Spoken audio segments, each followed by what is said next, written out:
Chapter 8. After the Flood. The waters rose 15 cubits above the highest mountains. It often seemed to the family within the ark that they must perish, as for 5 long months their boat was tossed about, apparently at the mercy of wind and wave.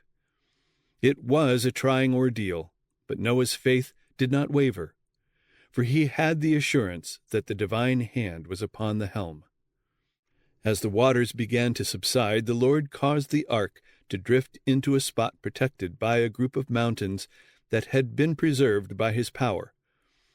These mountains were but a little distance apart, and the ark moved about in this quiet haven, and was no longer driven upon the boundless ocean. This gave great relief to the weary, tempest-tossed voyagers. Noah and his family anxiously waited for the decrease of the waters, for they longed to go forth again upon the earth. 40 days after the tops of the mountains became visible, they sent out a raven, a bird of quick scent, to discover whether the earth had become dry. This bird, finding nothing but water, continued to fly to and from the ark. 7 days later, a dove was sent forth, which, finding no footing, returned to the ark. Noah waited 7 days longer and again sent forth the dove. When she returned at evening with an olive leaf in her mouth, there was great rejoicing. Later, Noah removed the covering of the ark, and looked, and behold, the face of the ground was dry. Still he waited patiently within the ark. As he had entered at God's command, he waited for special directions to depart. At last an angel descended from heaven, opened the massive door, and bade the patriarch and his household go forth upon the earth and take with them every living thing. In the joy of their release, Noah did not forget him by whose gracious care they had been preserved. His first act after leaving the ark was to build an altar and offer from every kind of clean beast and fowl a sacrifice, thus manifesting his gratitude to God for deliverance and his faith in Christ, the great sacrifice. This offering was pleasing to the Lord, and a blessing resulted, not only to the patriarch and his family, but to all who should live upon the earth. The Lord smelled a sweet savor, and the Lord said in his heart, I will not again curse the ground any more for man's sake. While the earth remaineth, seed time and harvest, and cold and heat, and summer and winter, and day and night shall not cease. Here was a lesson for all succeeding generations. Noah had come forth upon a desolate earth, but before preparing a house for himself, he built an altar to God. His stock of cattle was small, and had been preserved at great expense, yet he cheerfully gave a part to the Lord as an acknowledgment that all was his. In like manner, it should be our first care to render our free will offerings to God. Every manifestation of his mercy and love toward us should be gratefully acknowledged, both by acts of devotion and by gifts to his cause. Lest the gathering clouds and falling rain should fill men with constant terror from fear of another flood, the Lord encouraged the family of Noah by a promise. I will establish my covenant with you, neither shall there any more be a flood to destroy the earth. I do set my bow in the cloud, and it shall be for a token of a covenant between me and the earth. And it shall come to pass, when I bring a cloud over the earth, that the bow shall be seen in the cloud, and I will look upon it, that I may remember the everlasting covenant between God and every living creature. How great the condescension of God and his compassion for his erring creatures in thus placing the beautiful rainbow in the clouds as a token of his covenant with men.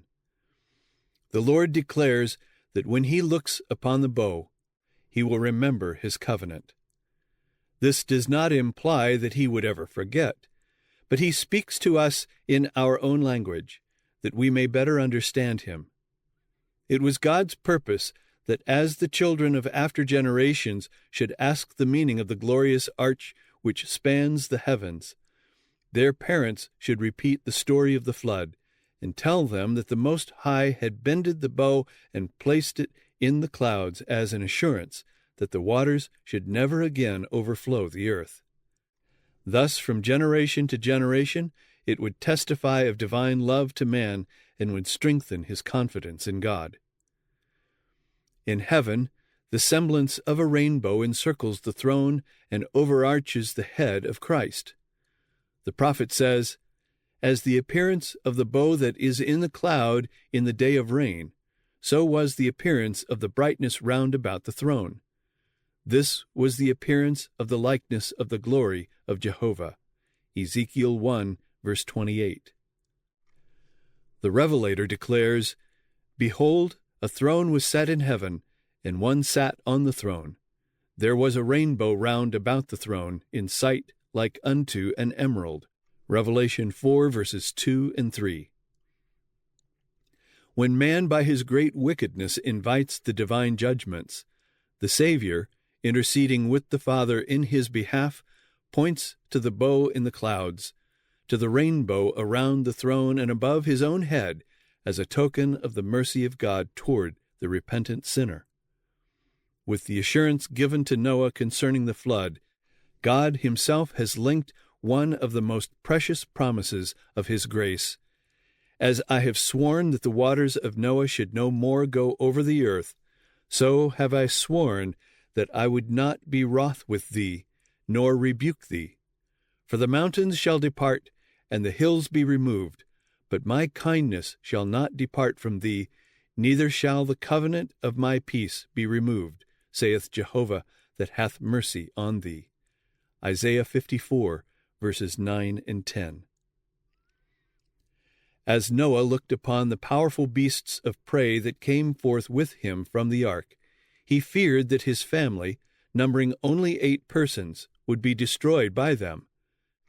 But the Lord sent an angel to his servant with the assuring message, "The fear of you and the dread of you shall be upon every beast of the earth, and upon every fowl of the air, upon all that moveth upon the earth, and upon all the fishes of the sea. Into your hand are they delivered. Every moving thing that liveth shall be meat for you, even as the green herb have I given you all things." Before this time, God had given man no permission to eat animal food. He intended that the race should subsist wholly upon the productions of the earth. But now that every green thing had been destroyed, he allowed them to eat the flesh of the clean beasts that had been preserved in the ark. The entire surface of the earth was changed at the flood. A third dreadful curse rested upon it in consequence of sin. As the water began to subside, the hills and mountains were surrounded by a vast, turbid sea. Everywhere were strewn the dead bodies of men and beasts. The Lord would not permit these to remain to decompose and pollute the air. Therefore, he made of the earth a vast burial ground. A violent wind, which was caused to blow for the purpose of drying up the waters, moved them with great force, in some instances even carrying away the tops of the mountains and heaping up trees, rocks, and earth above the bodies of the dead. By the same means, the silver and gold, the choice wood and precious stones which had enriched and adorned the world before the flood, and which the inhabitants had idolized, were concealed from the sight and search of men, the violent action of the waters piling earth and rocks upon these treasures, and in some cases even forming mountains above them. God saw that the more he enriched and prospered sinful men, the more they would corrupt their ways before him. The treasures that should have led them to glorify the bountiful giver had been worshipped, while God had been dishonored and despised. The earth presented an appearance of confusion and desolation impossible to describe. The mountains, once so beautiful in their perfect symmetry, had become broken and irregular. Stones, ledges, and ragged rocks were now scattered upon the surface of the earth. In many places hills and mountains had disappeared, leaving no trace where they once stood, and plains had given place to mountain ranges. These changes were more marked in some places than in others. Where once had been earth's richest treasures of gold, silver, and precious stones, were seen the heaviest marks of the curse. And upon countries that were not inhabited, and those where there had been the least crime, the curse rested more lightly. At this time immense forests were buried.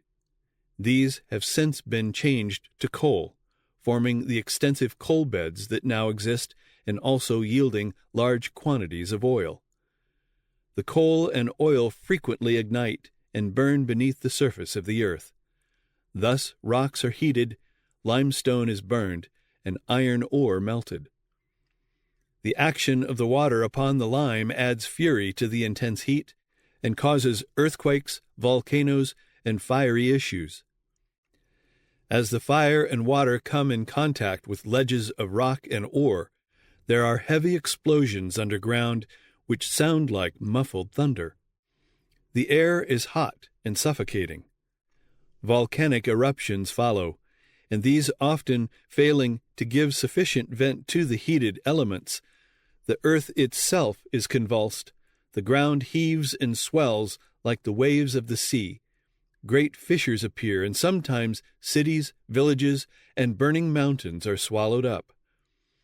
These wonderful manifestations will be more and more frequent and terrible just before the second coming of Christ and the end of the world, as signs of its speedy destruction.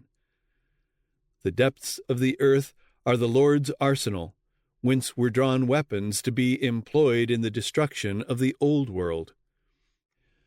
Waters gushing from the earth united with the waters from heaven to accomplish the work of desolation. Since the flood, fire as well as water has been God's agent to destroy very wicked cities. These judgments are sent that those who lightly regard God's law and trample upon his authority may be led to tremble before his power and to confess his just sovereignty. As men have beheld burning mountains pouring forth fires and flames and torrents of melted ore, drying up rivers, overwhelming populous cities, and everywhere spreading ruin and desolation, the stoutest heart has been filled with terror, and infidels and blasphemers have been constrained to acknowledge the infinite power of God. Said the prophets of old, referring to scenes like these, "O that thou wouldst rend the heavens, that thou wouldest come down, that the mountains might flow down at thy presence, as when the melting fire burneth.